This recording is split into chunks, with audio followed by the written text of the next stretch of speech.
Hi everybody, Zach here for another episode of our flagship program, the Spideydude Experience.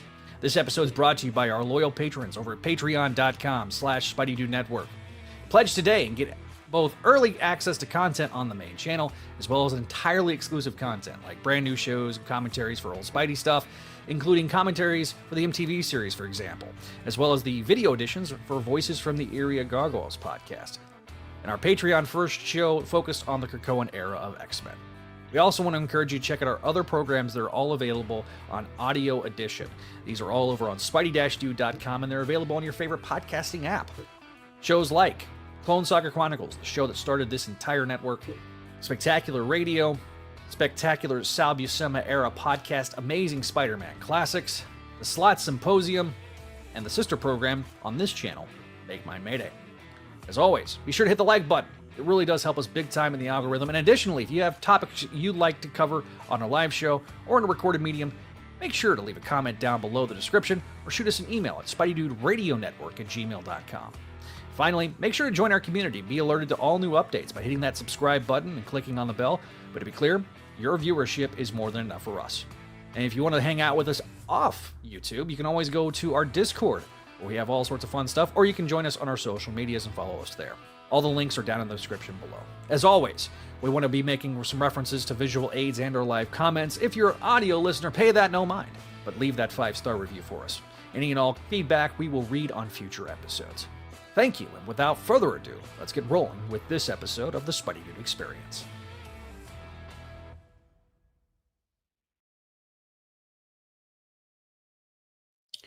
And welcome back to another episode on the Spideydude Experience. Watching with us live here on YouTube. Once again, I am joined by our stalwarts about ASM. So we're going to sit there first and introduce to you Mr. Adam. Hello, Adam. Hey, Zach. And we've got Mr. Grumpy Gills himself, a.k.a. Walter. Welcome back, Walter. Yeah. How are we doing tonight? We are doing pretty well. We are live here on the YouTube as well as Twitch and Twitter. So if you're watching us live, be sure to let us know by leaving a comment down below. We've already got some comments. It's time for Peter in Space. Yeah. Because you demanded it. So tonight, for those that are listening to us via Audio Edition, we are going to be talking about issue number 9 with very much John Romita Jr. Spider-Man in a hole. We're going to be talking about a John Romita Jr. Spider-Man looking like a newspaper with the day that we go. Issue number 10, Legacy 974. And issue number 11. Legacy number 975. I see Zach still has a full beard for now. Yes, the NFL season is due to kick off tomorrow. The Dallas Cowboys will be playing against the Philadelphia Eagles, and they will probably get slaughtered. And I will probably be camper. But you know what? I will still be a fan despite geriatric Jerry Jones's impulses to be a fucking idiot. And yes, I'm using that already because it's my show and I don't care. It's nice that I didn't have to make that comment. I think on a future episode, though, we're going to be talking a little bit about this book here, Spider-Man 94, written by J.M.D. Mateus. So 94 begins here. I have the variant cover. So this is the variant edition. This has the Venom homage to Spider-Man Unlimited number 1. So Ron is homaging himself. So 20 years later, about 25 or so. No. Maximum Carnage. 35, I mean. Yeah, I was going to say 35 years later, yeah. So yes, I still have a full beard for now. For those that do not know about the bet, Walter, can you please remind the fine listeners about the bet? Oh, it will be my pleasure. On September 21st, the Dallas Cowboys face a practically unbeatable team called the Chicago Bears. Sorry. At least I'm not a Cowboys fan. Ever started preseason. We're going to the Super Bowl this year. First of all, I have never uttered those words on a podcast or on social media ever. I Let didn't me say be USA. clear. I said Cowboys fans. Grant, most of the Cowboys fans that say that drink the cowboy whiskey and they drink the whole bottle, then say that shit. But the bet is... Listen, Johnny Walker Blue is a very good whiskey, and so therefore that's what the unofficial whiskey of the Dallas Cowboys. Actually, the official whiskey of the Dallas Cowboys is actually Maker's Mark, which is the official whiskey of Norman Osborn, according to explains to the Raimi films. So there you go. Which Get all about Spider-Man. Speaking of Norman, we'll talk about him later. I haven't explained the bet yet. Okay, this is an ongoing thing between me and Zach. Last year he lost, and he was gracious enough to cosplay as Ghost Spider. And those who want to see that, I'd be more than happy to provide the episode for you on the next show, so you can see the wonderful cosplay that Zach did. And this year, instead of cosplay, I thought cosplay. Depending on which team wins, the person will shave half their beard on the show and do the whole show with half a beard. So if the Bears, I didn't think I was shaving on the show. I was going to shave. I was going to do what I did last year, which is which was like play the tape, boys. No. I think I gave him the idea by accident. Oh, okay. To do it live on air. We'll do it live on air. All right. I just don't want to get hair in my keyboard.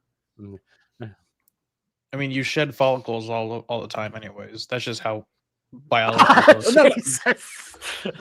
not like a giant clump of freaking beard. You can go into the background and do it. You have a sofa, or you right could just behind put you. You could just put a towel on your desk, and it will catch the hair. But if the Cowboys, if I have to do it at all, because who knows? Because I'm a neck shaver. Yes, I am. Typical hopeful Cowboy fan saying, "I won't have to do this." I don't. Just like Zach, last year. I have this tank of gas in my corner. It's called copium. I think you might need some. But if the Cowboys win, I will shave half my beard on air. And if the Bears win, I will do the same. Yeah, when the Cowboys lose, Zach will shave half his beard. So it's a yearly thing. And of course, we have Neil eating on stream. Yeah, it's always happening. Every time we've done a stream in like the last month, I've been eating something. Yes, he is now the Robert Downey Jr. of our show. So welcome, Neil. I have not officially introduced him. For those that are audio listeners, we have Neil back on the show. It's only because Pepe the Raj showed up for $9.75. So, all right. He's looking at me. So let's talk a little bit about. Am I doing the recaps? Yes. We're gonna go dive deep into these recaps. So, as I remove the comic from its casing. All right, the Hellgate. All right, so issue number 9, legacy number 973 of Amazing Spider-Man. The Hellgate is open, and what is being shown of unknown origin for unknown reasons demanded to test Spider-Man's strength. Could you speak up? It was all Spidey could do to keep the fight from destroying everything in its path, including the Black Cat. Spider-Man couldn't save himself, however, as Hellgate stood over him, telling Spider-Man to get stronger, quote-unquote, and brought down a glowing fist on the webhead. Everything just went white. Is Peter dead? Is the city destroyed? Turn the page, true believer, and find out. Writer is Joe Kelly. The guest artist for this issue is Michael Dowling. The colorist is Marte Garza. Letterer is VC's Joe Caramanga. The cover artist is John Reed Jr., Scott Hanna, and Marcio Minez. The designer is Jay Bowden. Assistant editor, Caitlin Lindenvent. Ton Groneman is the associate editor. The editor is Nick Lowe. Editor-in-chief, C.B. Cebulski. Spider-Man, of course, is created by Stan Lee and Steve Ditko. The variant curve artists are J. Scott Okay, I Campbell. think you're getting a little too into the weeds on this. A little. I was going to give the variant covers and just Just put them up on the screen. Yes, I will put them up on the screen and we will talk about them. All right. So, our issue opens a long time ago when life was simple. We have not quite as old Aunt May as Peter Parker is hiding in between some clothes in a shopping mall. They're at like JCPenney or something. I don't know. Yeah, probably. We cut to New York City where we have Shocker! You can't escape me! So, he's saying, you want to do something tough, guy? You look like you got something to say. He does. No, not this guy. So, we have J. Jonah Jameson, Jigsaw Joan and Jameson on his podcast, railing about how Spider-Man is not doing his job. We then get Peter Parker going back to the Rand Corporation, where he is excelling. Meanwhile, I repeat, not George Santos, Peter Parker's supposed old friend, is, acting the way he's been acting for the rest of the issue. Turns out, Peter is, doing pretty well. So, the digital crack of a whip sound. Meanwhile, Peter then meets with Norman Osborn. So, Peter's then asked if he's spoken to his aunt. He's like, "Don't bother me at work again, Norman."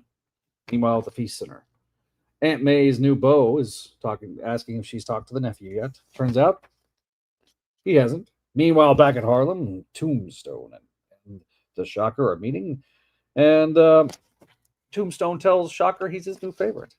Meanwhile, we get Peter Parker going back to downtown, back to his apartment, when MJ shows up. MJ's like, "Hey, listen, you've always been my friend Peter. I've tried to be there, but there's something that's going on, and I need you." And turns out Venom says, "We need you." Peter then kind of says, "You two deserve each other," and then closes the door and slams it in MJ's face. Oh, by the way, Peter was talking to somebody, calling them Hun. So, we get obligatory appearance by Shay, who then shoves somebody out of the way because the bad guys are attacking. Oh, no, it's not bad guys. It's a good guy, and he's trying to save the day. This character that I just do not give two shits about. But anyway, we then get Shocker showing up again, when all of a sudden, someone has shown up in a Spider-Man costume, and he is here to save the day. All right, that is the end of the first issue of Amazing Spider-Man. Notes about anybody that I recognize in the letters column? No. So then we can move on to the next recap of issue number 10. Legacy number 974. This is when most series are canceled these days. Congratulations, ASM, by bucking the modern day curve. So it is the exact same group that is doing the writing and artists here, which should give you somewhat of a hint. However, we go back to simpler times in a long forgotten department store. Was it Macy's? Was it JCPenney's? Was it Mervyn's? Or what was the ones? Grumps, name me some old department stores that are not around anymore. Oh, sorry. I was listening to Willie Nelson. What's happening? Kmart. Kmart, yeah. Those don't exist anymore. Yes, that's what we're saying. This is a long forgotten department store. Five and dime stores. There you go. So we then get Spider-Man, running away. Watsons.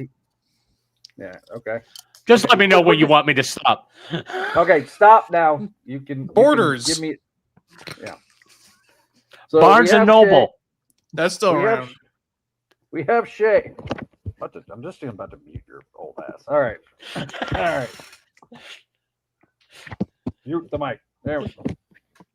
I was to say steak Who's and shake, unmuting but him? I'm not. Adam, what are you doing? I can't see your other hand. You unmuted me. I muted myself. Oh, okay. I'm the one unmuting him. Okay, fine. So we get this Spider-Man that obviously saves the day. Tells the Captain Kinsui, whatever the hell it is. We then cut to Black Cat. Cares.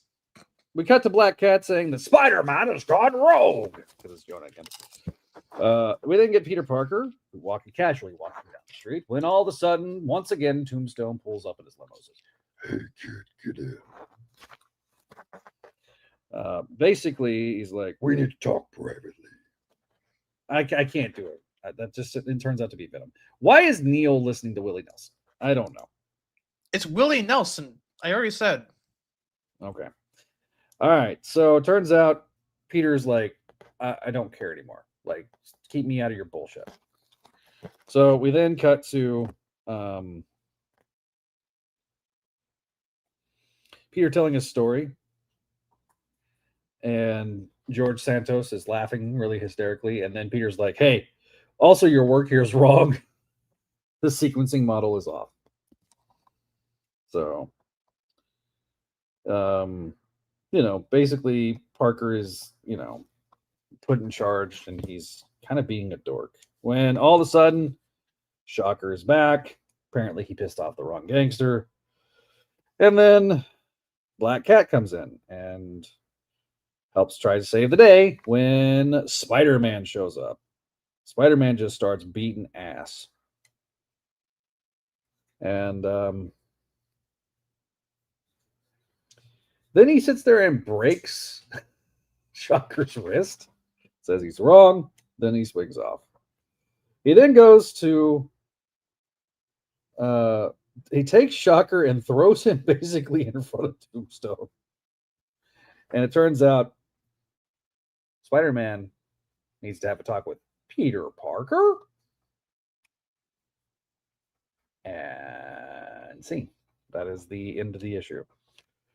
That, my friends, needs one of these. All right. Ah! Yeah.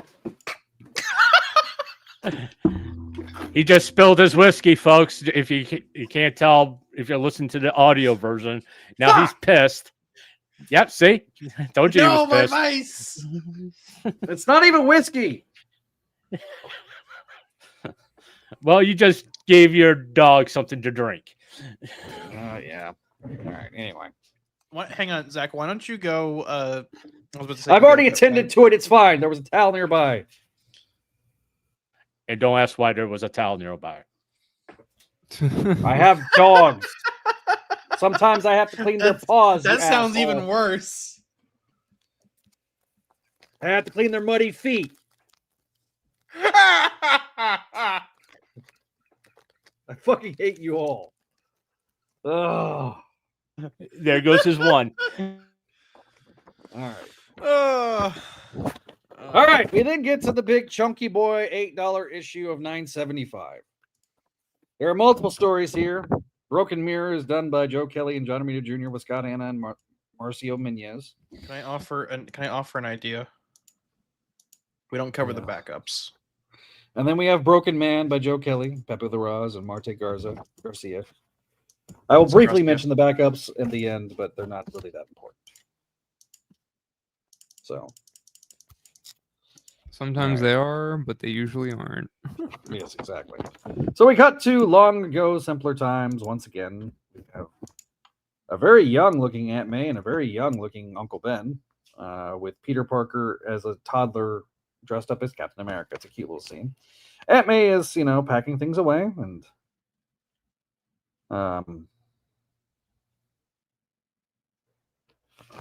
so Aunt May is, John Romita kind Jr. of- still cannot draw children. No. Anyway, so we pick up where we left from last time, where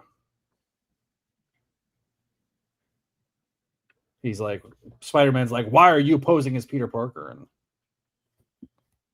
And Peter Parker says, "Well, none of your effing business suffice." And so the two of them start fighting. They're fighting some more. Spider-Man throws Peter Parker into the chimney when. It's like poetry, it rhymes. Yes. When all of a sudden some slimy green goo starts oozing out of him. And it turns out, yes, it is. It is not Peter Parker, but it is Ben Reilly. No! I dare you to call him by his costume name. Baja Blast. It is the Baja Blast himself, aka Chief.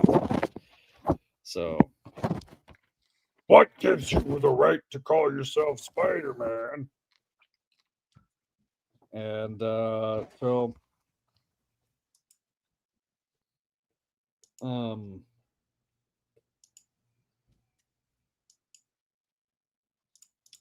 he's enraged. I think Zach just stopped. Hang on. No, so we get the internal narration of Spider-Man. Turns out, guess who shows up? Black Cat. And, kind of tells him that at least he's got the eye on the prize, because there were some people in the chimney next door, some homeless people that were just hanging out outside. Turns out, Are they homeless? I think it's just like. or maybe they're just hanging out on the rooftop. Yeah, there's guys. They're drinking beer and shit and gaming on the rooftop. Yeah. So we have Shocker, whose arms are bandaged up, and we have Tombstone. So We got Neil playing Galaga. yep. So And that Turns out RX we have- character is there that's coming up in a couple issues. yeah, so RX is supposed to be helping Shocker heal. We have obligatory appearance by the Hobgoblin. So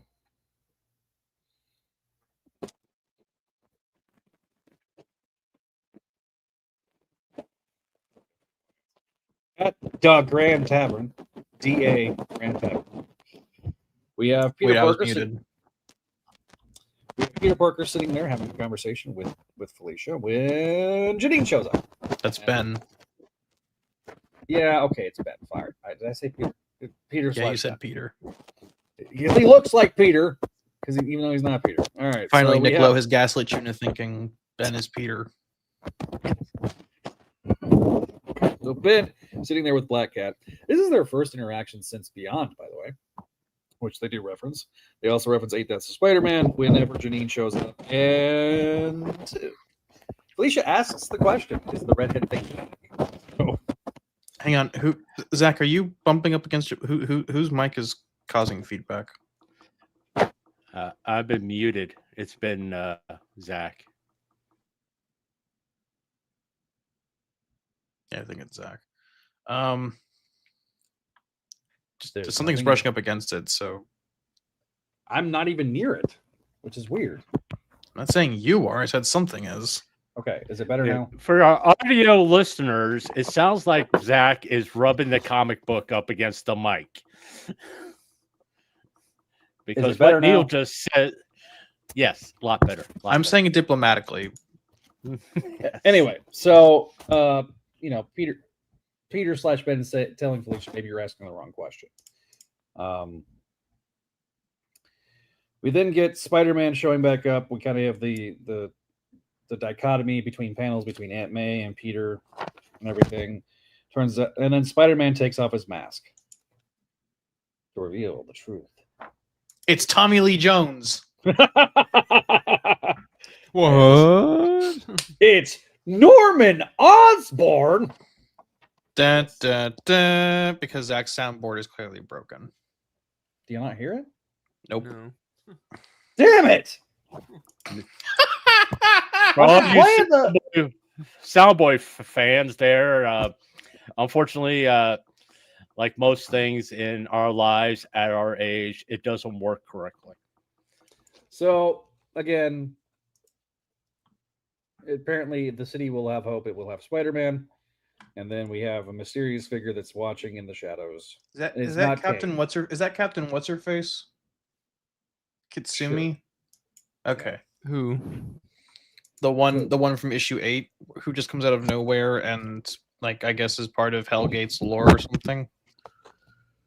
So turns out, then we cut to the part of the story that I know Neil's excited about. All we see is the part Neil cares about. The part Neil cares about, where Peter Parker then smashes a sort of rat. Oh yeah, that was my favorite part. Peter, eat rat, oonga boonga. Turns out he's just trying to survive. This is his life now. His eyes are widened, and Peter's, you're leaving out the part that Peter has a beard just like you. I know. Peter eventually grows out of beard. Unlike you, Peter will have half of it. Yep. He's trying to survive stranded like Tom Hanks in Castaway. Yeah, basically. And we go weeks later where Peter Parker is it's a flashback because it shows what Peter's been doing to get Castawayed. Yeah. So far from Earth, a location unknown. Weeks ago, he was just trying to survive, and then weeks later, he is actually very much surviving on a ship, working for a.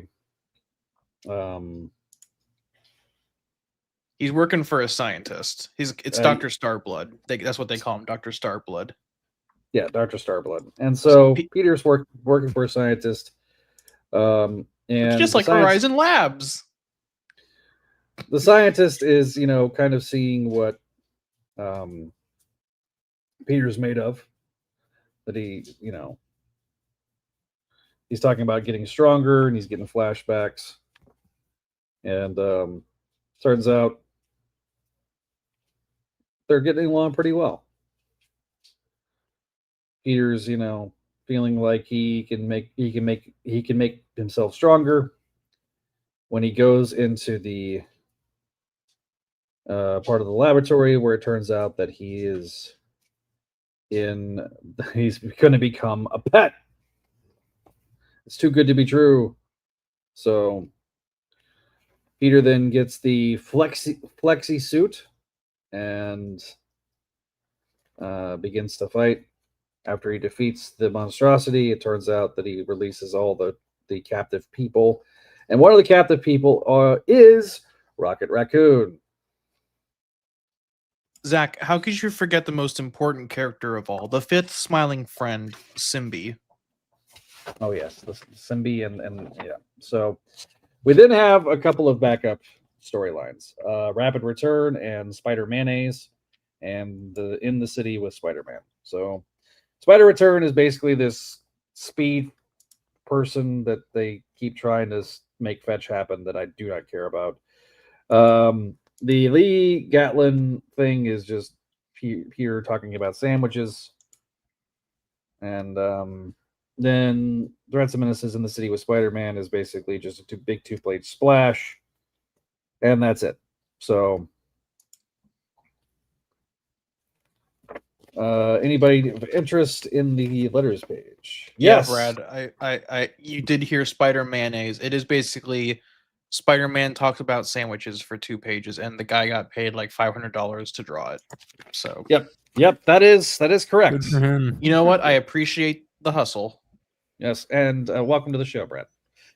But yeah, so that is Spider-Man 975. So we are talking about the 3 issues tonight. Let's go around the horn and get our thoughts, my friend. Adam, I'll start with you. Oh, I don't even know. This is fine, I guess. I mean, I don't know. You're asking us to think, Zach, and that's the most difficult part of this conversation is making us think. There's interesting stuff here, but I just don't know if I totally care about it. I just think about I'm thinking like, months ahead, I guess. And it just feels like, I don't know, like we're doing a different like I don't even know where to begin.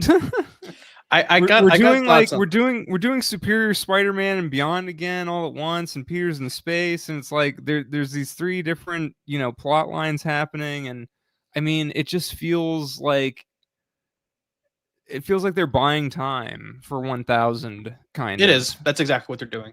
I do have a unique perspective on not just the Laraz stuff, but on Kelly's run as a whole, which is that it clears the very low bar of Wells's run and like late stage slot.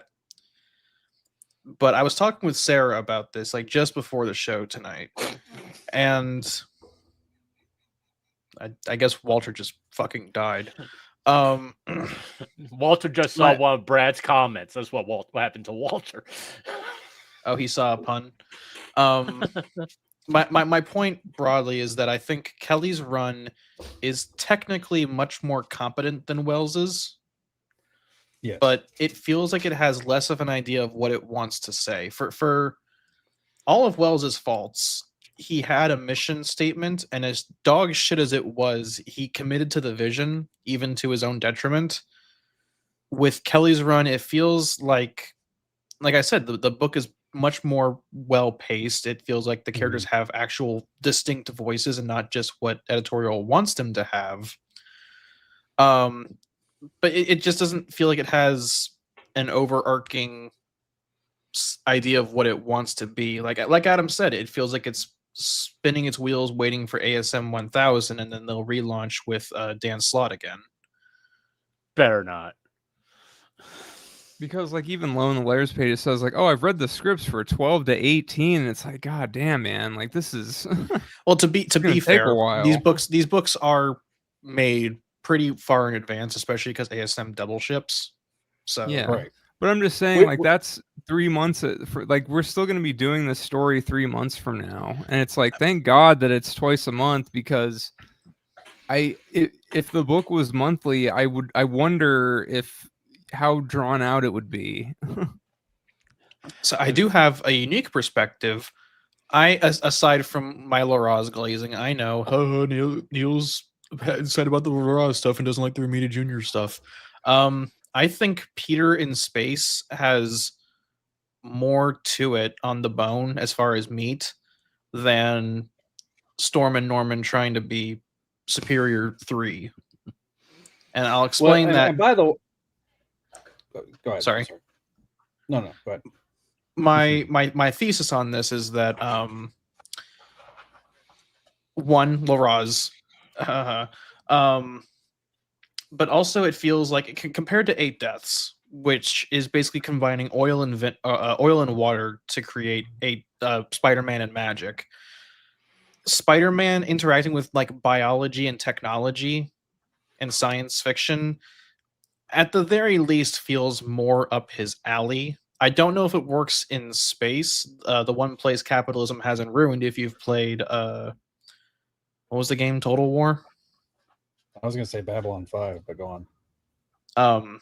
But anyways, the idea here is that I think at the very least, Spider-Man interacting with like biology and science fiction feels a little bit more up his wheelhouse than magic, which is basically just like JMS to me was proof that those two components don't mix well.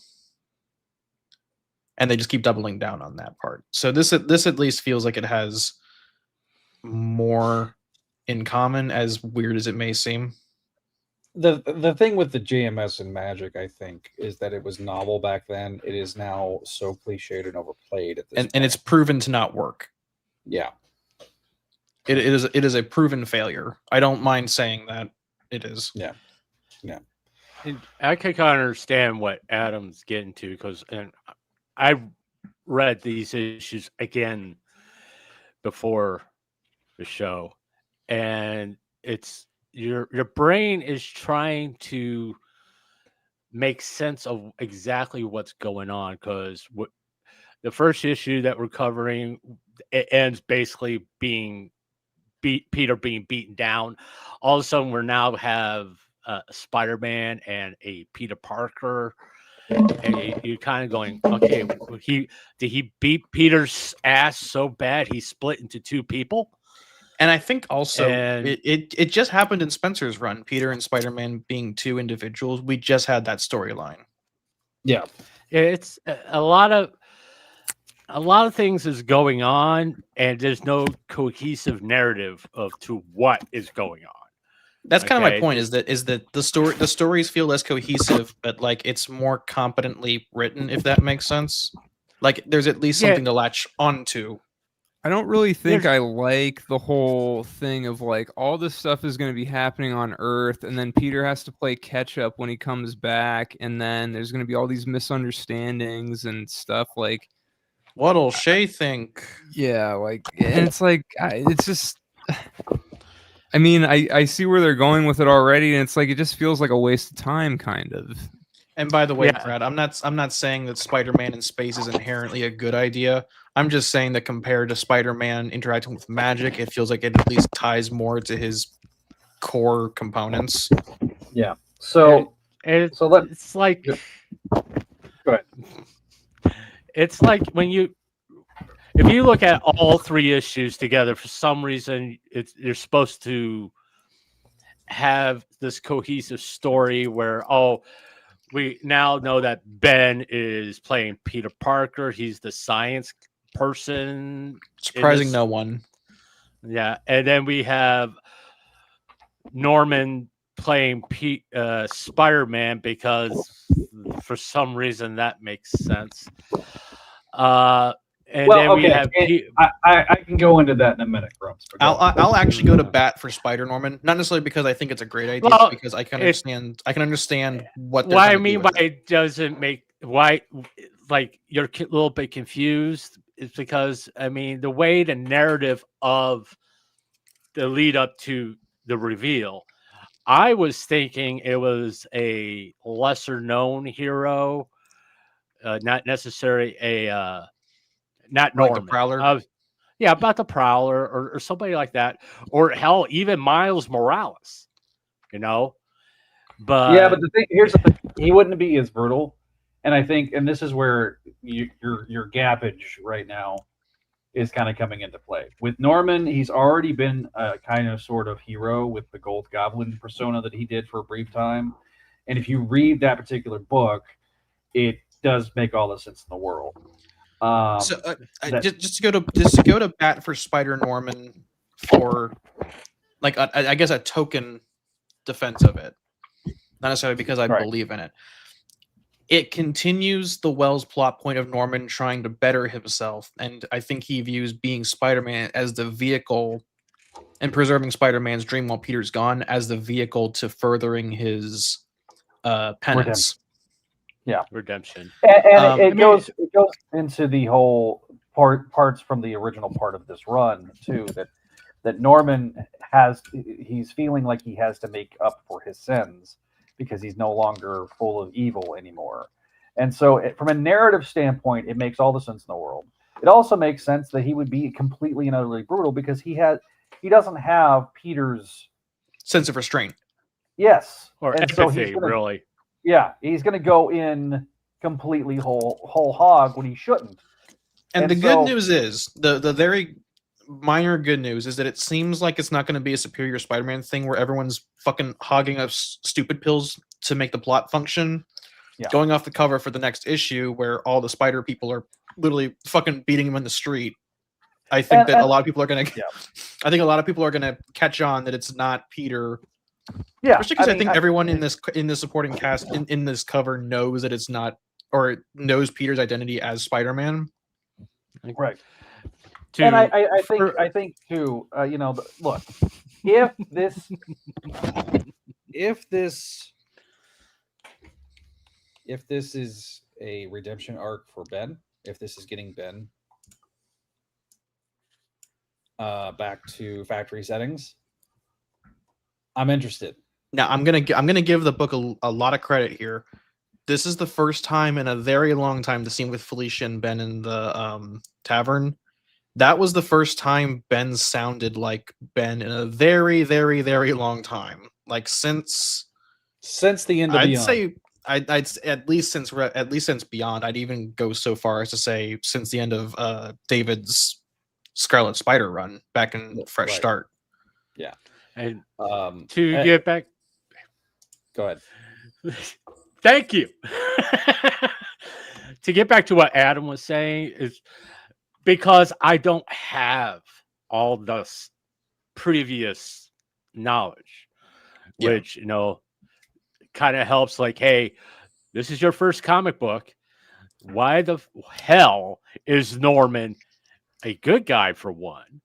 And two, why is he dressing up as Spider-Man? Because that's where I'm coming from, because it doesn't make sense. Especially how they were the little caption boxes leading up to the reveal. That's what I was thinking. It was somebody else, Prowler, hell, even freaking Daredevil for that matter. It's kind of confusing. And also you see Norman, you kind of like going, this doesn't really make sense in my head. Without I do agree with that. Sorry. Without previous knowledge of other books, it doesn't make sense to a new reader. All right. Okay. You need to, if you're going to do that, you gotta have in those captions to give little hints, which they didn't really do. They were very ambiguous, okay, because they wanted to do this whole shocking reveal. But hey, whatever. That's a lot of what's going. I'm not saying these books are bad. I want to make that clear. I'm not saying they're bad. What I'm saying is they're lacking something to kind of.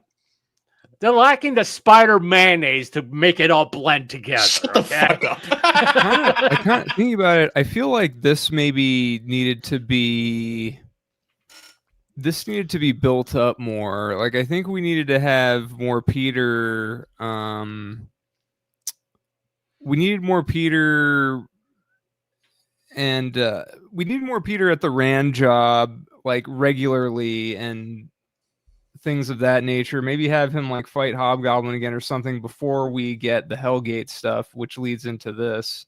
This would have been a good like 30 issues in. I know that they're having to wait for the ASM 1000 marker, and I can't do 30 issues, otherwise this becomes issue 1000. I don't think I want that for issue 1000.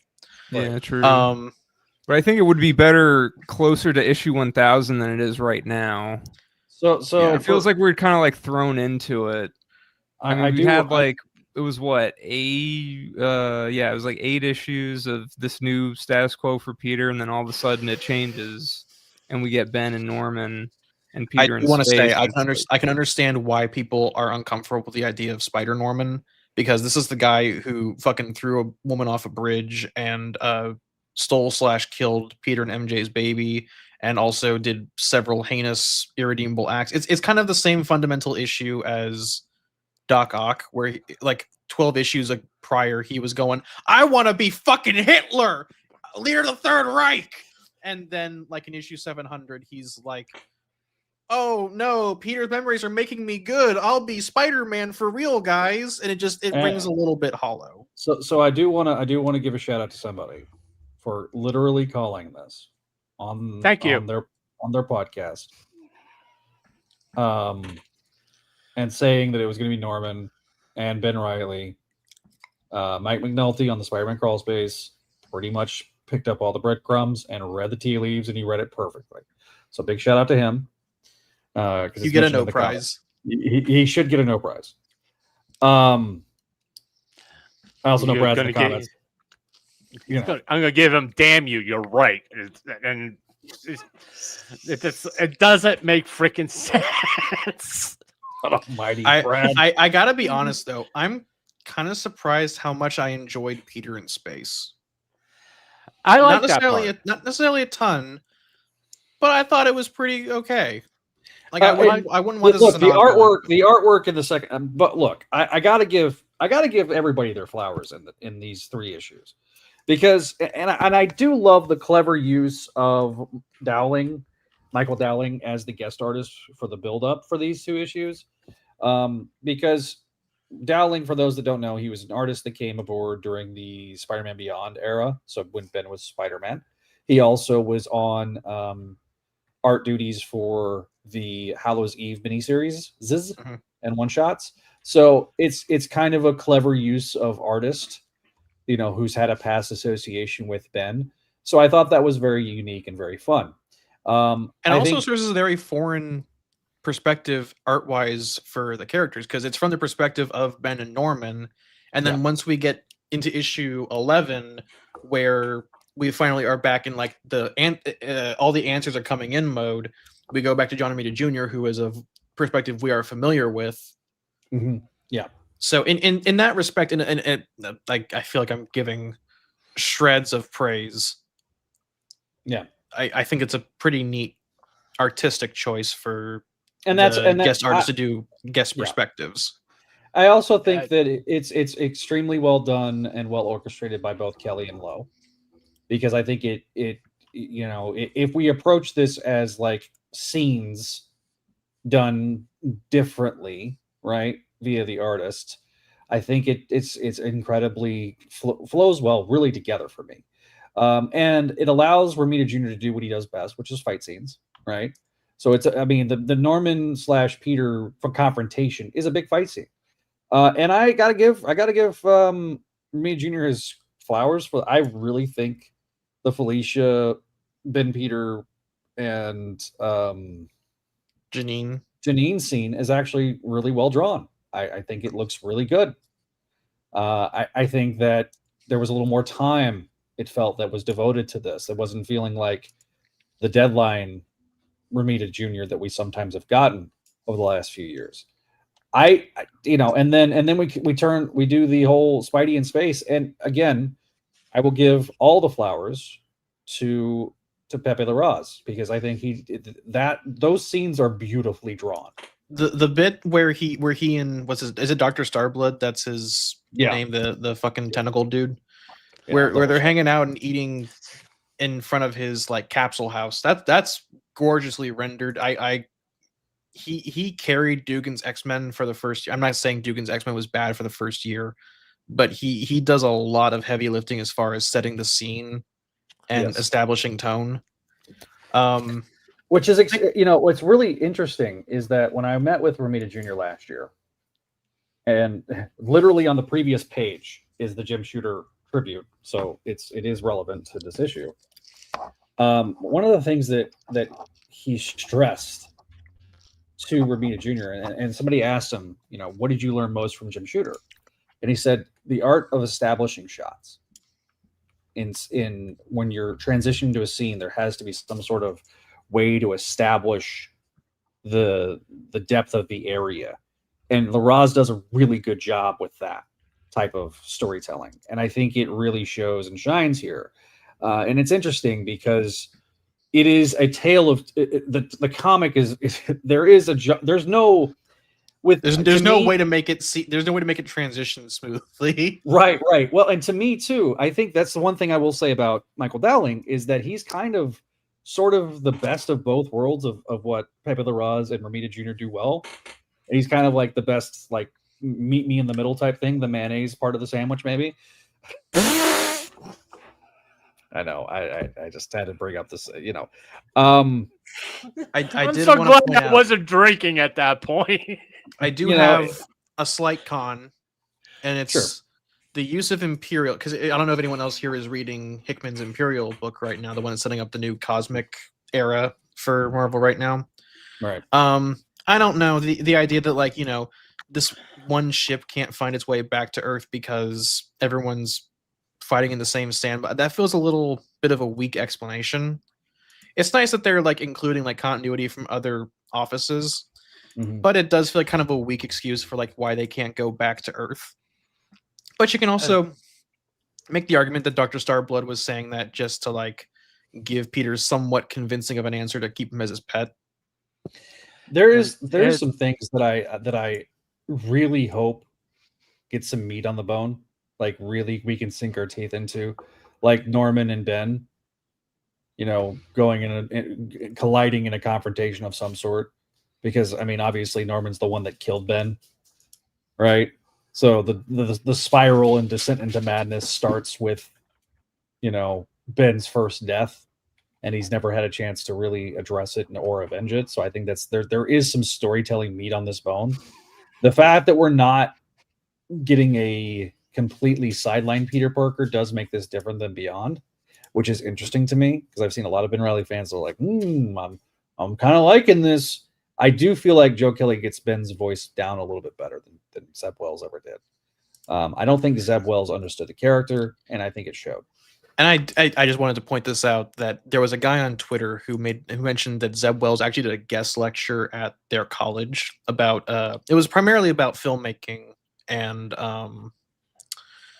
screenwriting, but he did touch on ASM for a little bit, just because it was about writing in general, but he did bring up Spider-Man, and he had a little joke. The guy who was tweeting about it got Zeb Wells to sign a piece of paper and say "Paul forever," and he mentioned that he called Paul and that whole era just kind of failure sounds very loaded, like it's someone telling him, or it's someone kind of loading the deck.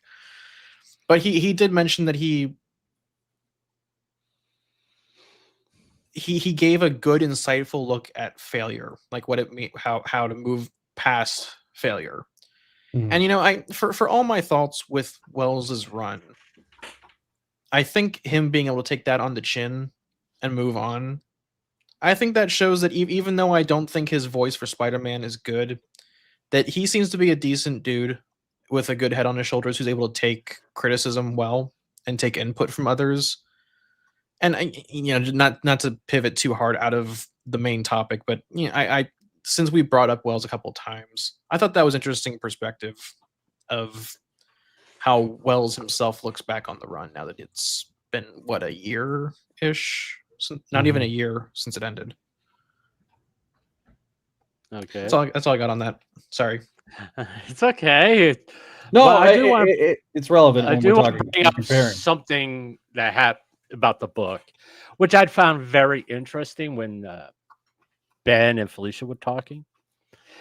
In the 8 Deaths of was referenced how Ben felt every time Peter died.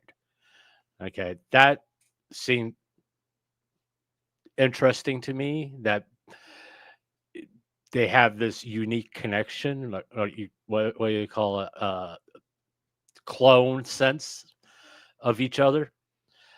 Yeah, I like that reference. Going on to the Peter in space, and I actually enjoyed that one a lot more than I thought I was going to be honest with you, because we got to see the scientific side of Peter, his desire to be stronger and to improve, which we a bit of continuation from his fight with Hellgate, where Hellgate's like, "Get stronger, buddy," and then Peter's like, in Dr. Starblood's the thing that Superman tested himself in New 52 to get stronger. I like that continuation. Like, he knows he's going to go back and fight Hellgate again. So, I mean, it's something that we, in my opinion, since I started reading SM again, that we really haven't seen Peter do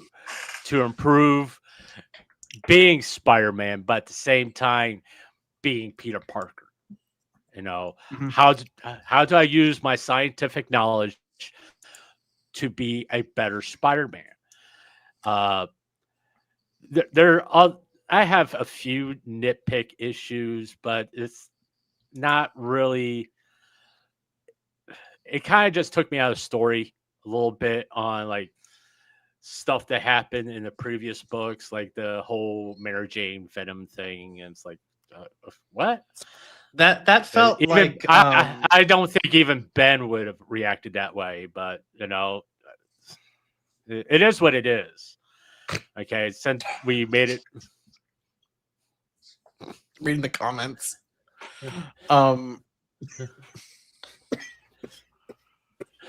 I do now that I've seen the well, I'm gonna call it the Warlock suit because it basically is. Excuse me for a minute. I have something to say to somebody. Zach, go fuck yourself. That's okay. I deserve that one. I deserve that one. Okay. I want to let Adam jump in because I feel like I haven't let him say anything, so I'm gonna mute myself. For a second, Adam's let him been hop very in. quiet. Adam, care to react to what we? I mean, I pretty much said everything I got to say about these 3 books. So, well, we just want to make sure you're participating. You know, that way you're not, you're not feeling left out. You're not just sitting there and looking handsome as always. But hey, Adam's the reason why the girls tune into this show. I mean, he's got to meet Ashley, so I mean, he's doing better than everybody else. But, hey, whoa! Why is Adam going to tell me to F myself? Hang on. Wait a minute. Hey, you might as well just send him a link to join the show. God. At this point, okay. Last time I had him join the show, it was so much chaos that I don't know how I feel right now. Oh, like this show's never chaos anyway. See, even the Waylon's dog telling me. agrees with me. Yeah. Thanks, Waylon. But do you want to do grades or? Well, let me say something real fast about the artwork. I am not a fan of John Romita Jr. I mean, but it was better in this. These issues were better, in my opinion, except when he draws Aunt May. His Aunt May looks horrible, and this is from a guy who doesn't like Aunt May. It's so damn. This bitch could die. Yeah, I mean, I'll tell you what. I will 100% approve John Romita Jr. drawing Aunt May in an action set of panels of her falling into a wood chipper. I would definitely buy those. You know, I got this reputation back in the day that I hated Aunt May. Mm-hmm. But it is nothing compared to your reputation now with how much you despise the old bat. It's not old bat, Zach. It's the old useless bitch. Okay, get it right. Listen, you're talking to the guy that said she never should have gotten resurrected. Period. 1999, that should never have happened. Cliff Notes first. Well, I mean, he wants Marissa Tomei. No, yeah, I'll take. Hey, I'll take Sally Field, Marissa Tomei. I mean, they're both. Hey, what's wrong with Rosemary Harris? It's like finding your grandma sexy. Do you find your grandma sexy, Zach? No, my grandparents are dead. Oh, and I never would have. Fine. Yeah, it's just. I needed to clarify, not that I would have. It's like, hey, honey, I baked you cookies. Come into the bedroom. Oh God. What a friend we have in Jesus. Okay, I do want to point out Radiac in chat that he's talking about how DC is better about rotating their artists. This is true. I do want to point out that they're kind of overusing Dan Mora, though. Let that guy out of the basement, please. He's going to die eventually if you don't feed him. And now what's he doing? JLU, Superman, and Transformers now? Like, give this man like a cookie or something. Let him eat. I will say the little bit of DCU I've read, especially some Superman books I've kind of looked into and decide whether or not I'm going to. They seem to have more freedom as compared to major Marvel characters. I do think DC is better at hiring and retaining talent. Just wanted to point that out. I think that they're because I can't name a lot of like A-list Marvel artists right now. You got LeBron. But I mean, I'm not a fan of John Romita. His action scenes are very good, but when he's not doing that, he needs to have the right inker for his artwork, and he really in my opinion, he doesn't have it for this book, because especially the Aunt May stuff, it looked bad. In my opinion, it just looked bad. But when we got to Spider-Man in space, for me, it was a little jarring, because I went from John Romita to like, oh my God, this is so fucking beautiful. And sorry, I used to. It's like It's fine. so it was a crisp. Freudian slip. You're fine. Yeah. I've already used 2, I think, tonight anyway. But I love the artwork with Peter in space. It's dynamic, even when there is no action going on. That's my problem with John Romita Jr. I don't find his scenes where there's no characters are talking or walking or anything like that very dynamic or compelling as far as his artwork. I did like his artwork in the tavern. Okay, overall there are flashes of things to kind of hold on to, just sort of like Adam says, but it's not cohesive storytelling, in my opinion. I think all the reveals should have been held off for at least another issue, to be honest with you. I mean, keep us wondering just a little bit longer about who Peter really is. Or you can reveal this in this book, hey, Peter is actually Ben. And save off the Norman reveal for the next issue, because you could have these issues focused on the Peter on Earth and have the reveal that it's Ben, then like another set of issues of Spider-Man in action, then revealed is Norman, and kind of build it up. But this seemed rushed to me as far as storytelling. It's just like, hey, we got to get this out as fast as we can, because we're on a schedule, people. We got to get all this out. Did Zach? No, I was reading I didn't get a chance to skim the letters page. So we do get Ed McGuinness back next month. So that's No, we exciting. don't. It's John Romita Yes, Jr. on the interiors. It's just McGuinness on the cover. Nope, it says that's all we have time for this issue, but we'll see you in 2 weeks for the next Earthbound Spider-Man story as Ed McGuinness makes his glorious return back home to take the art rings for So when. either the solicits are wrong or the letters. The solicits are wrong, apparently. This is directly from Nick Lowe. Okay. So the solicits are wrong. So do you want to start doing grades now, or do you yeah, so let's go through and let's talk a little bit about grades. Do we want to do grades? Or do you want to do the 10 out of 10 thing? Oh, real quick, I want to talk about Braveheart and the AI shit. I don't like being mean to creators, but I'm going to get on my soapbox this once and say that I think if you're flaunting around AI and openly saying that it's dangerous but it's fun, that should be an automatic disqualifier for you having that job. If you're going to be Marvel's, let's be honest here, Braveheart is essentially Marvel's second in command. That's a pretty fair thing to say, I think. If you're Marvel's second in command and you're saying like, well, I think this AI technology is dangerous, but it's fun, I think you should be removed from your position immediately, because I think that you don't have your employees' best interests at heart. Since when did Marvel started treating their Yes, artists and okay. writers nicely? I'm not saying that they have. I'm just saying that, like, if you're gonna openly like go around reveling in having like the worst possible take consistently, like Braveheart does, especially on a topic like this, where a lot of people are worried about their jobs being supplanted by stolen work, then I think that you need to seriously consider whether or not you actually enjoy the medium and whether or not you're a right fit for the company. And that's an entirely separate conversation from whether or not they treat their employees well.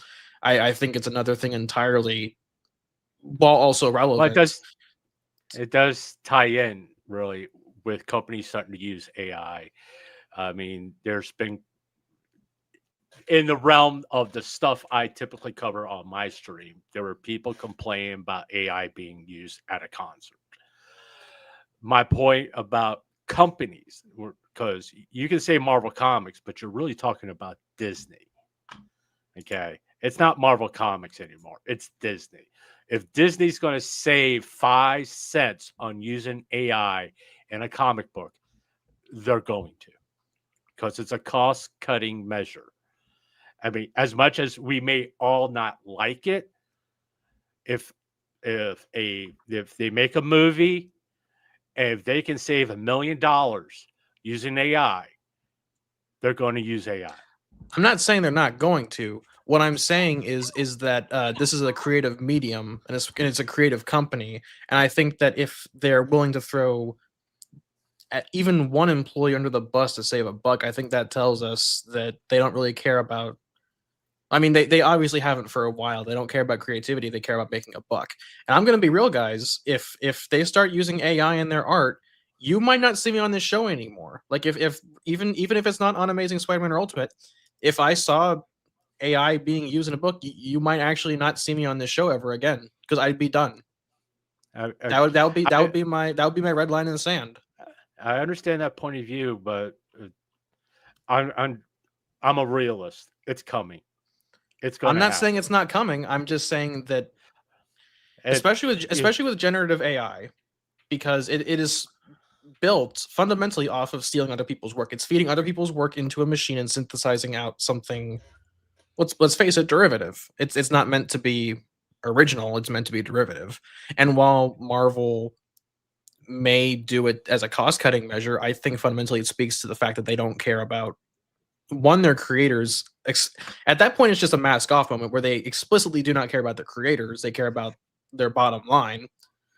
And two, I think that it's already here, and not just in this medium, but in other businesses. It's being used to lay off entry-level workers en masse. It's going to create a lot of economic problems long term, not to get too much into the politics of AI and that soapbox. But the technology isn't ready. It's not ready, but it's already here. And the problem is that no one's using it properly, no one's using it responsibly, and no one's using it ethically. And the problem is that there are no railguards in place, either legally or economically, for what happens when these creators are supplanted by a machine. Well, and I'm going to be honest about this. Hang on. So I feel like this is a much more in-depth topic than what we're talking about here. I know. Like, we could probably devote an entire episode discussing this. Is what I'm trying to say. Tune into episode 2 when we talk about AI artwork. It's in which Neil things. fires a bunker buster at Marvel's building. I get it. I get why people don't listen. like it. We're not going to condone violence towards Marvel. Let's be clear. This is just a joke. It's a bunker bomb full of mayonnaise. Oh God! Come bomb. This is what I think about your spider mayonnaise. You just been creamed. Okay. Oh no. Okay. Let's give grades. Nope. Oh, Brad also brings up a good point in the chat that AI. Well, no, Brad, I don't think AI is just is a tool, and not in the way that Bravewort wants to use it. I'm gonna kind of end it here because I could go way more into the weeds and I have a lot more. Let's give the grades horse in the first. race. Let's give the grades first, and then we can kind of go into the discussion afterwards. Because we kind of got sidetracked. Walter, your grade out of 10. Out of 10? Yes. Overall, I'll give it a 6.8. Okay, that's a little higher than last time. So, yeah. All right. Neil, your grade, my friend. 7.9. I'd say like C plus, hovering on a B minus. So Neil's grade is a 7.5 out of 10. 7.9 out of 10. Adam, your grade, sir. I'll give it. I'll give it an 8.5 3. Yeah, 8.3. Also, chat. Be sure to drop your grades in the comment section Yes. so we can Absolutely pull them up. So 8.3 out of 10 for Adam. And then for me, my grade is going to be a little bit higher than last time. I gave it a 7.5 last episode, last ASM episode, which is a little while ago. But I'm going to give this an 8.5 out of 10. I actually liked all 3 of these issues pretty well. And it's not just the Ben Reilly element for me, just so everybody knows, because everybody knows how I feel about Chasm. Everybody knows. If you don't know, I don't like it. So, but again, Ben's voice felt correct here. I'm interested about the Norman aspect, considering what we've seen recently in the last few years. The Spider-Man in space could be interesting. I like Rocket, so we'll see how it works out. And just so you know, Zach is going to launch a merchandising store. His first product will be Spideydude mayonnaise, and I hate you. all the funds will be going to Brad. So he No, they'll go to Neil. It It goes towards the Neil fund. But Brad will get a jar if I was to sell one. Hey, Brad, do you want a jar of nice white creamy? Stop I it! swear, if you send him, if you put in a mason jar, I'm going to kill you. He knows what I'm talking about. Oh God! All right. We lost viewers off YouTube for this stuff, but okay. Lost one. Flyer Goji, what's up to my brother from the Forgotten Era podcast? I believe he gives it an 8. So I think our buddy is riding the AI train wreck. Brad said, "I will about drop an F-bomb if Spider Mayo gets that again." And then immediately Say it, Walter. Say it. immediately Vickman's like, Spider May. He pulled like a Matt Damon from Team America. Spider Mason jar, Spider Mason jar. Put Spider-Man in the Mason jar. What happens next? We can't say. The shirt. That's too expensive. If I send Mayo to the house, I will find you. Liam Neeson taking style. He's a man with a particular set of skills. Skills that he's acquired over a very long And he has 2 pieces of white bread for that jar. Oh God!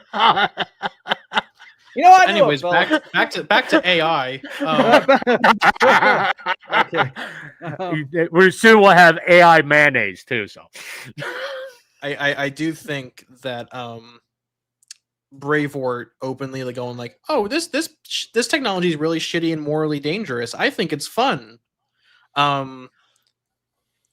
So is firing a nuclear missile, but we don't do it because we know it's bad.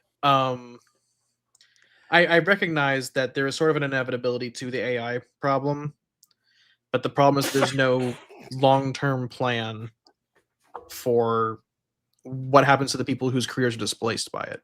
And as someone who is a creator and creative, I think the flippancy of people saying like, "Oh, it's coming, deal with it." I think that's what's a word that I don't want to call someone callous, but I want to describe that same feeling. Here's my thing, and this is where I agree, and so in some extents, I agree with Brad that AI is a tool. However, the thing about AI right now that should also be very sobering is that this is the worst AI will be. It is only going to get better.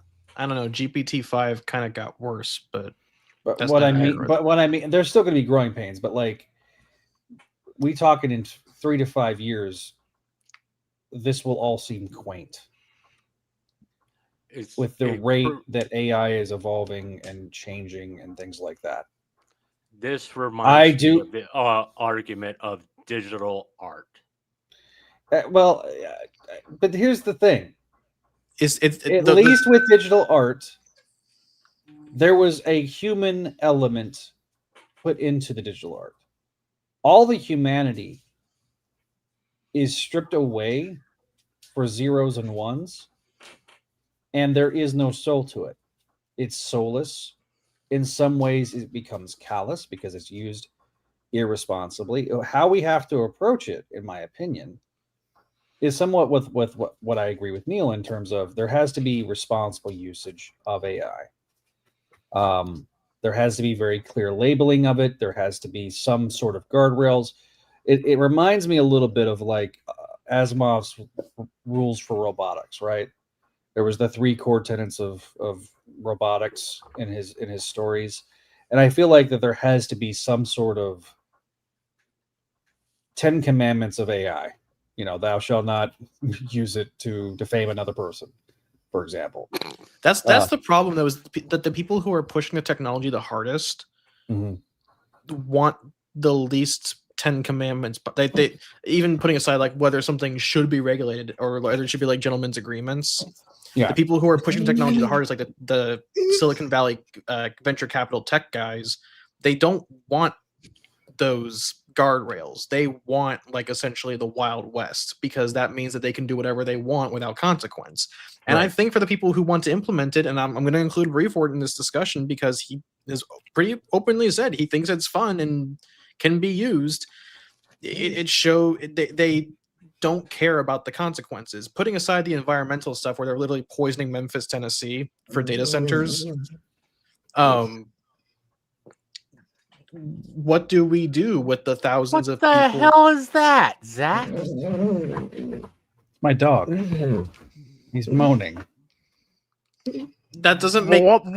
Why is your dog moaning? Because I'm scratching behind his ear, you jerk. Why do you gotta be dirty and nasty?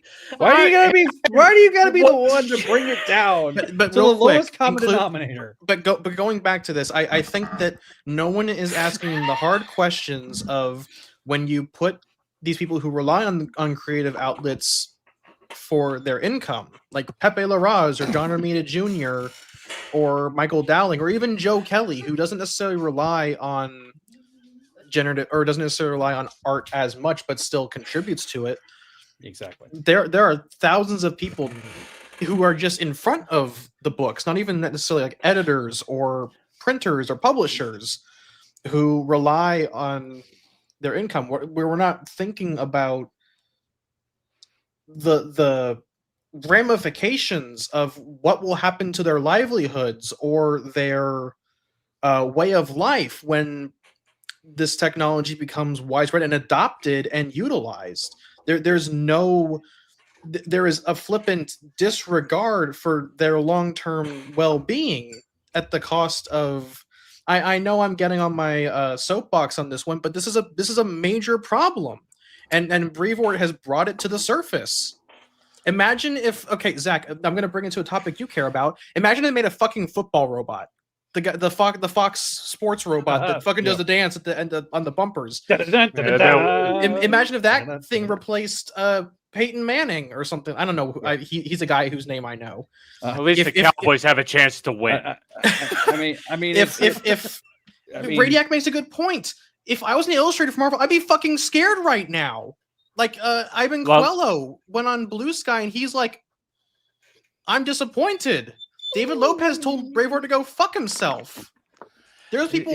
There are people who are actually worried about this. And I think that there is going to be a reckoning, and this is the point that Brad's making. There's going to be a reckoning with the writers and artists, and they're going to probably end up unionizing. Hell, the dog is scared. To bring a little levity in. I'm glad Brad brought that every in for levity. time there's new technology. Okay, I'm old. I've been around with introducing of various technology. It took me forever to get a cell phone because I didn't freaking want one. I didn't want people to call me whenever I'm grocery shopping. It was like, if you want to talk to me, wait till I get home. But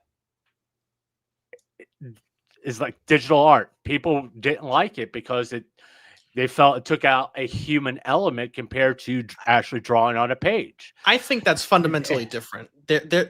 digital art No, is not what I'm like getting at, Neil, is the argument when it happened. Okay, now you look at digital art, how far it's advanced. 95% of the artists out there uses digital art now. Now, if AI can be used by artists to bring that element of humanity into how are it, they using which it? is well, I mean, like complex background scenes, making like spaceships a little bit more high tech as comparative, say, but the characters are like Spider-Man or Peter Parker. That's the human element. The backgrounds are AI to alleviate some of the strain on artists. Okay, that's where I could see AI going to. Okay, But is Marvel going to stop with the backgrounds? You're not thinking about where they're going to stop, and they're not going to stop. well, I'm not one for doom saying or doom scrolling or whatever the frick you want to call it nowadays.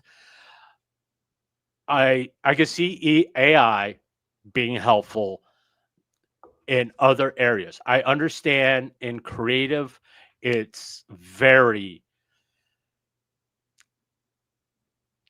threatening. All right. Artists, writers, all that, their jobs are in jeopardy. Okay. If let's just say the writers union go on strike again, the studio's going to say, fine, you're fired. We'll hire AI. We'll have AI write our shows from here on out. Okay. That's quite possibly what could happen. Artists, there is no union for freelance artists. If they were, they wouldn't be treated like shit by Marvel, Well, DC. I think this is to the point. I think this is going to become an inflection point where the writers and artists are going to have to unionize. They're going to have to all band together, and they're all going to have to fight it. And the only way they're going to be able to do that effectively is via unionization of some sort. Do I think it's now, which will ultimately, truthfully, make the comics prices go up because they'll be able to collectively bargain their rates. They'll be able to collectively bargain their fees and stuff like that. And that will be passed along to the consumer, even though as frustrating as it might be. And look, as we mentioned last, I think it was last episode or episode before last, where we were talking about Disney being the comics are a tax write-off at this point. It was the last episode. And I want to point this out, get ready for an $8 comic book. Your assumption that Marvel wouldn't jack up the price even if they did move completely to AI, I think speaks to, I don't want to say an ignorance towards Marvel or Disney's lust for capital, but I think that you're being very beneficial where I don't think they deserve any benefit. Because they will raise prices no matter what. Even not to bring my place of work into it, but my employer has raised the prices of its product for no real reason, far above inflation. It's because they can get away with it. If it was in service and we genuinely saw reflections in the quality of life of how Marvel treated its writers, if their quality of life improved, I would probably be willing to take a bit of a hit as far as like my personal bottom line to pay a little bit more for a comic book. If writers and artists got the pay raises they should have frankly gotten since speculation bubble crashed, the page rate has not substantially increased commensurate with the cost of living since that particular era of comics. Well, and it's also frankly not having a, I mean, really, I don't know how it's been reformed since Shooter. I mean, I think they're still running the same structure. I think DC has a better chance of riding it out, if not just because Bravort seems to revel in being wrong and openly inflammatory. DC seems to have not said anything openly yet. they also have a better royalties program. Like if you remember, Jim Starlin got like infinitely more money for a KG Beast cameo in Batman v Superman than he did for Thanos. Well, you also got to remember something Radiac does about bring a point too. it is that corporations, no matter what, and I'll use a better example as for creative video games. They want to raise the prices up to $70 to purchase or more to purchase a video game.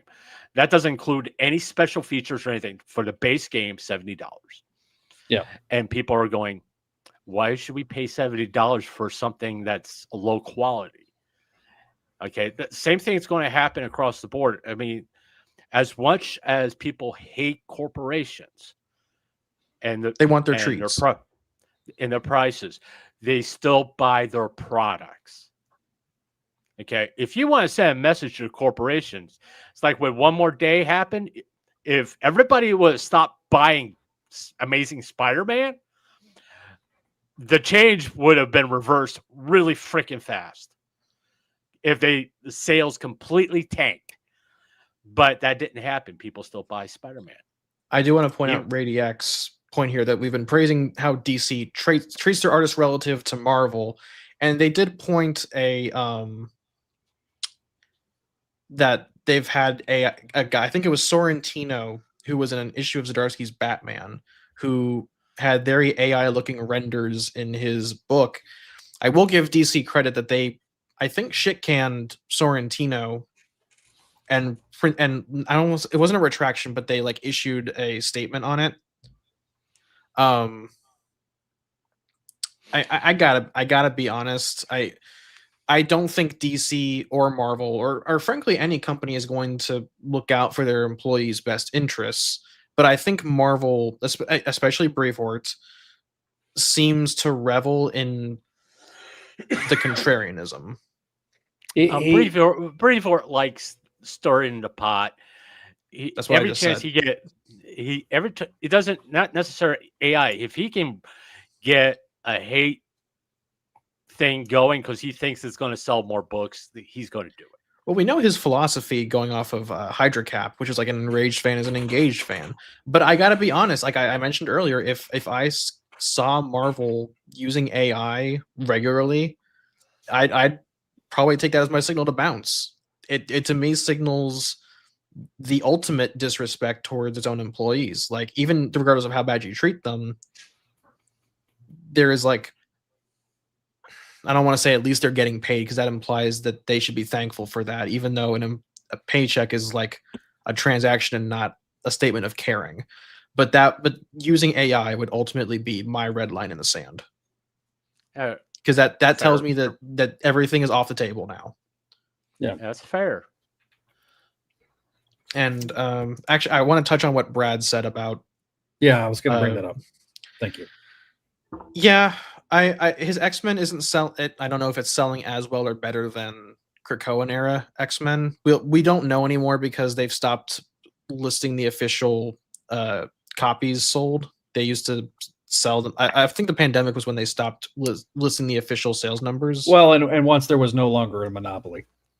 But I think that the critical reception to it has been really mixed. Like aside from like a few really good titles, it's been treated kind of for what it is, as a retread of the visually recognizable era of the 90s because a TV show is coming out and they got to synergize.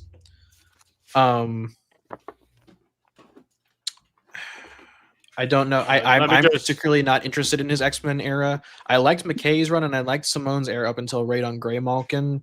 I just quit X-Men. I heard there may be a Cyclops solo series coming. I might check that out, but I don't. If they use AI for it, or Brevoort continues being a inflammatory contrarian, that might be a non-starter for me. I don't know. I do think that Brevoort will never truly go away because the comics industry pays for shit.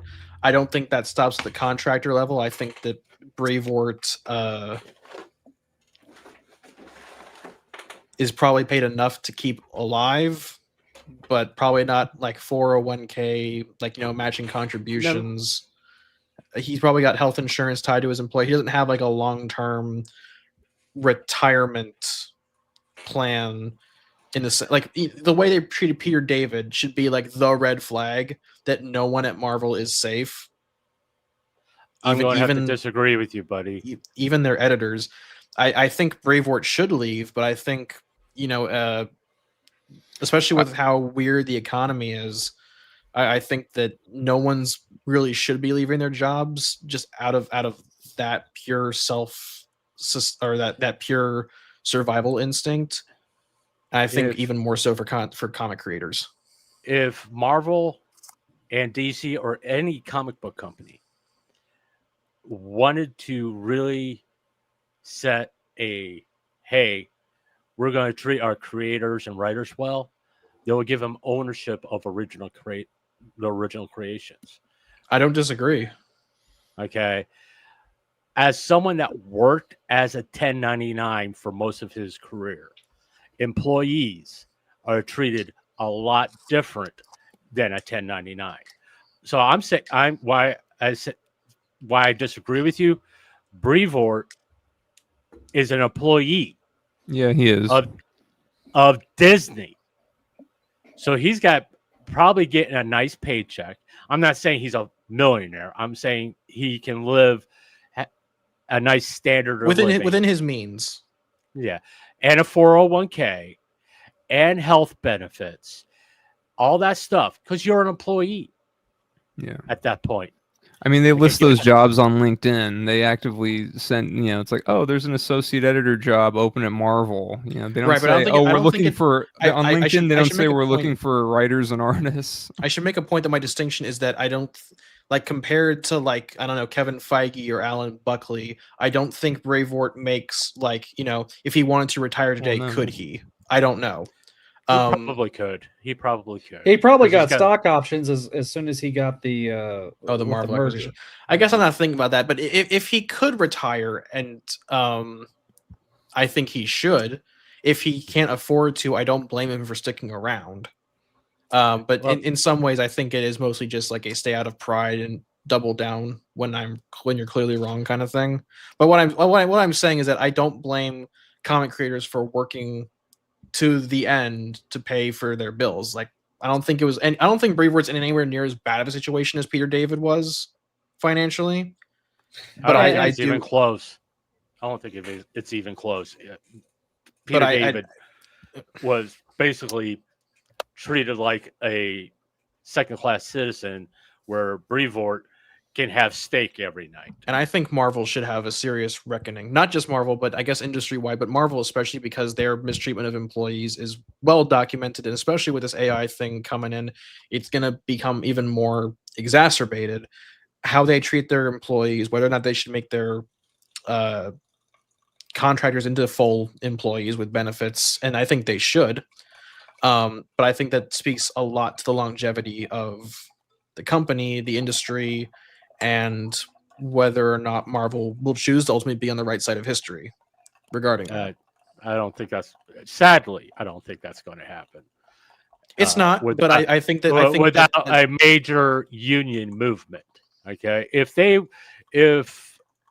artists and writers in the comic book industry join the writers union, which writers can do because they're in the entertainment field, they can join it. Who was it?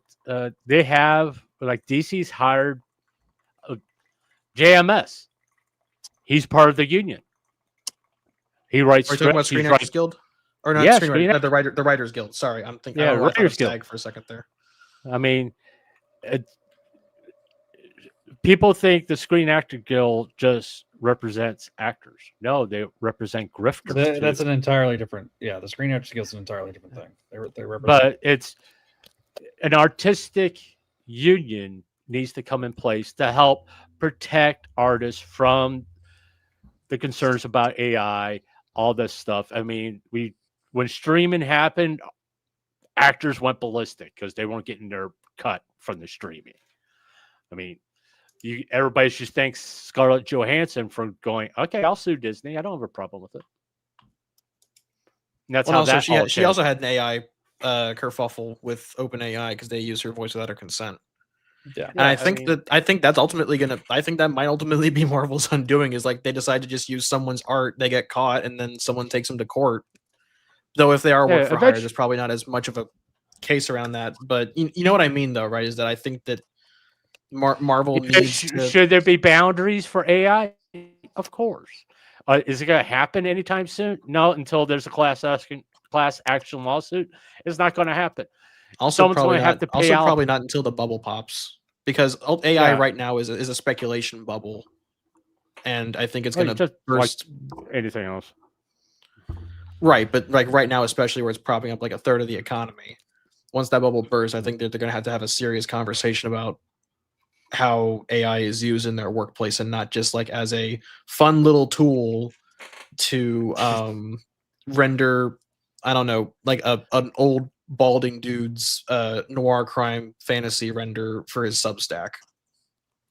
I mean, to touch on Brad's comment, yeah, Brevoort and a lot of editors and people in charge in Marvel are way out of touch of what needs to happen. Now, I'm not just talking about Amazing Spider-Man. I'm talking overall, their philosophy hasn't changed since what, early 2000? I'd say late 90s. Yeah. As soon as you had Quesada and Jameson there, I mean that was sort of the mentality. Okay, but the readers have changed.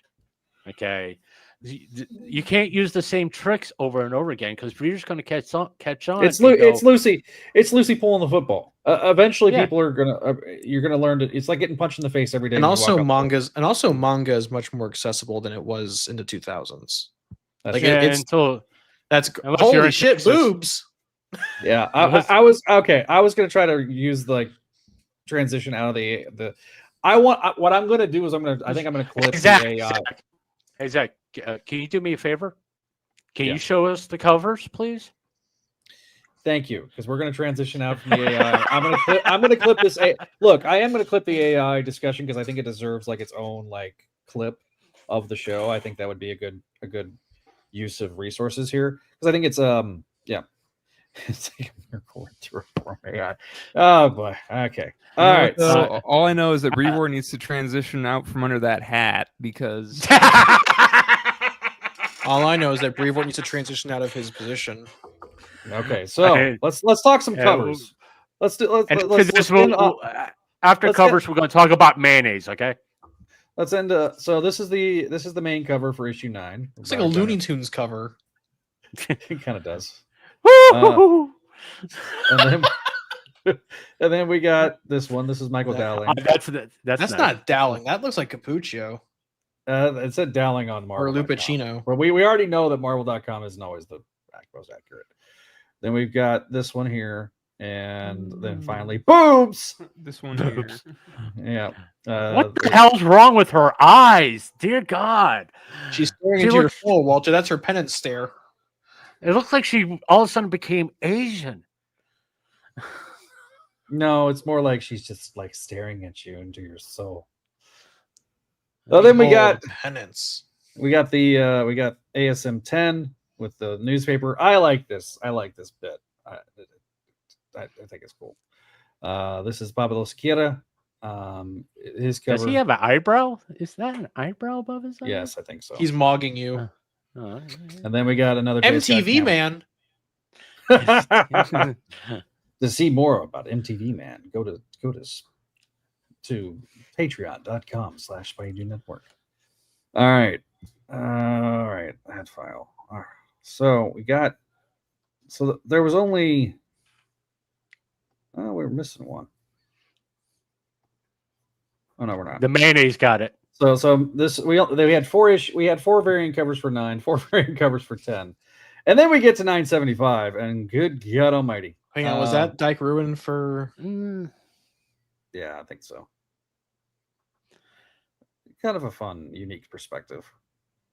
Okay, all right, next one. So we got We got this one here. This is from issue 11. That Another one's one. pretty cool. Yeah. Yeah, that's nice. Then we'll have Lidler on Stitch. Oh, Jesus Christ. Peter, get in the ship. We gotta commit a war crime. Was it the Spider or the Stitch? Okay. I already got that one. Why are you doing your Lord of the Rings voice? We must have it. Well, that's basically pretty much that's what Stitch is, at least from Spider-Man. so God. All right, so we got the main covers. Oh, damn it. And once again, Well, Zach's having Zach's- technical issues. Zach's issue with technology is Yeah. such that it doesn't want to work. All right, Be happy, folks, that he got his mic working tonight. pretty much. So this is the main cover for issue number 975 with Pepe the Ross, which got to give shout out to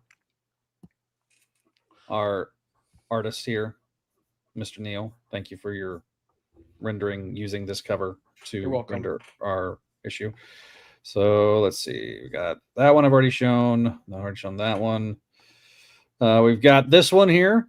Kind of interesting looking cover here with the new. That kind of reminds me. Go back to that. Kind of reminds me of Scorpion's Venom suit. The design. Yeah, it kind of does. Then we got Simbi. Neil, do you like Simbi? Text no. I really, really don't want Simbi to 10110. Let Who me, are you? hang on. I was going to take the scroller off. Introducing Richard. Yeah, I don't know. Who Man, that they'll is. really name anything these days, huh? And then we got, Was she even in the book? No. I don't remember. I think she's supposed to be in like the next issue.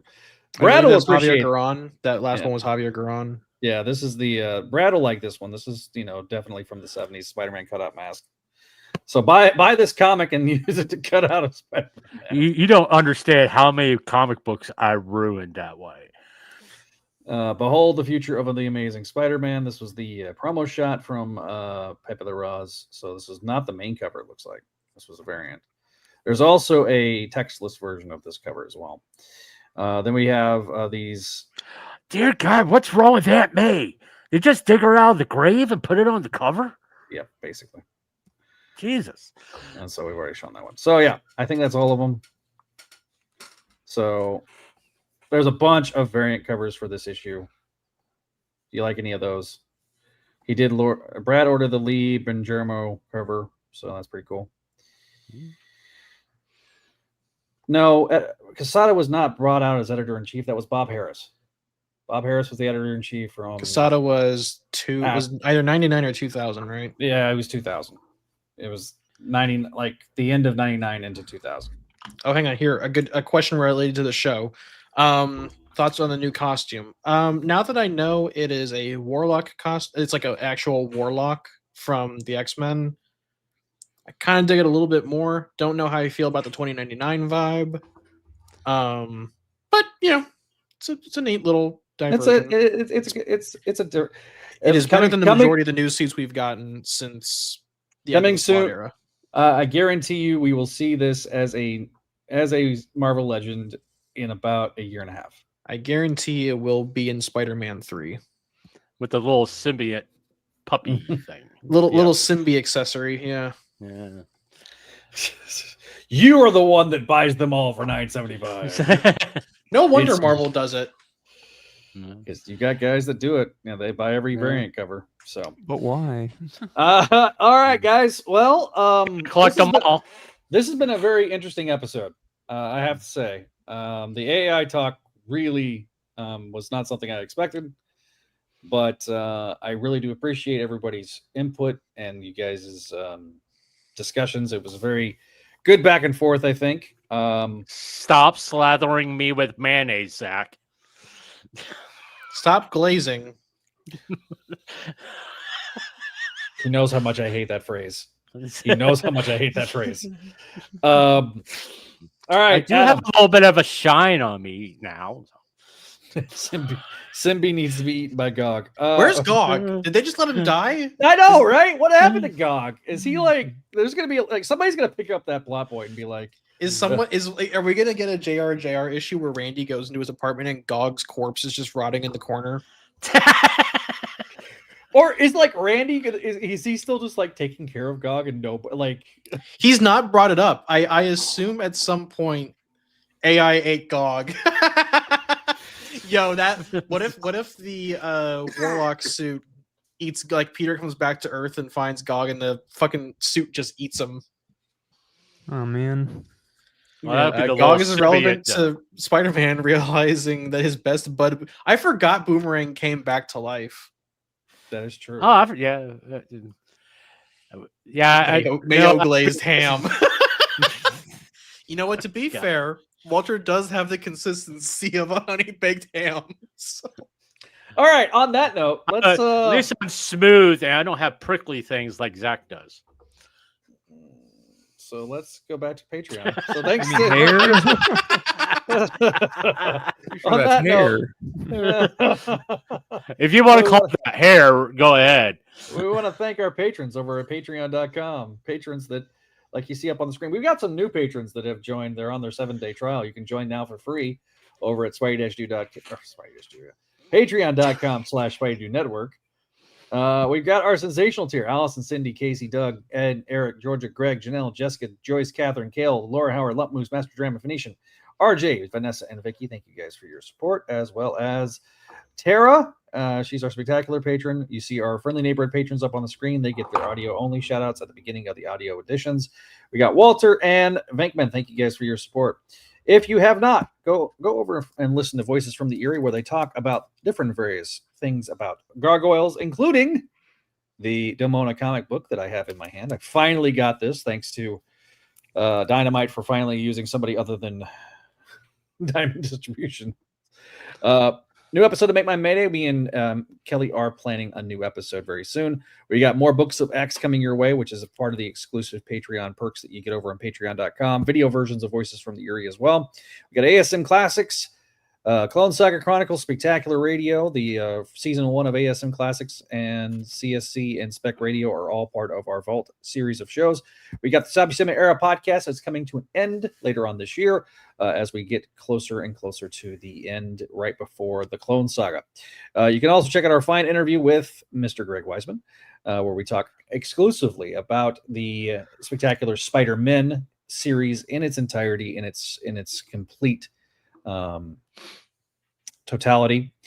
We have our Ultimate Spideydude Experience episodes. If you've not checked out all of the episodes, like our most recent one, episode 20, where we talk about the latest issue of Ultimate Spider-Man, we would go into that pretty in depth as well. New episode of Make My Mayday, like I mentioned, will be coming out very soon. And so with that, find us on the social medias. If you can find us over at Spideydude Radio on Twitter /X, Facebook.com, Instagram.com, and Threads at Spideydude Network. If you have not already, subscribe to us over on the YouTube page at Spideydude Radio Network on YouTube. Just look us up on YouTube and you will find us and subscribe. We are getting ever so closer to that 1,000 mark, which is a bit of a line of demarcation. Our voicemail line is 818-925-6631. If you want to leave us a voicemail later on this month, as a matter of fact, because it was just Labor Day, we are going to have some sort of celebration sometime this month with live callers. I don't know what day, but if you cannot make it to the live caller show, you can always leave us a voicemail. We will play those voicemails on that celebration. We are celebrating our 5th year. I cannot believe that we've already got to 5 years. And you know what else we should celebrate? 900 subs. Yeah. We have surpassed 900 subs, and that's all because of you guys watching and listening to our, not only watching our shorts and watching our videos and watching the show. 900 jars of mayonnaise that Zach has to ship out. Oh, God, no. Thank you. We're not doing 900 jars of mayonnaise. So I want to thank everybody for watching. If you've been watching us live, if you're watching us after the fact, thank you as well. We will see you guys next time here on the Spideydude Radio Network.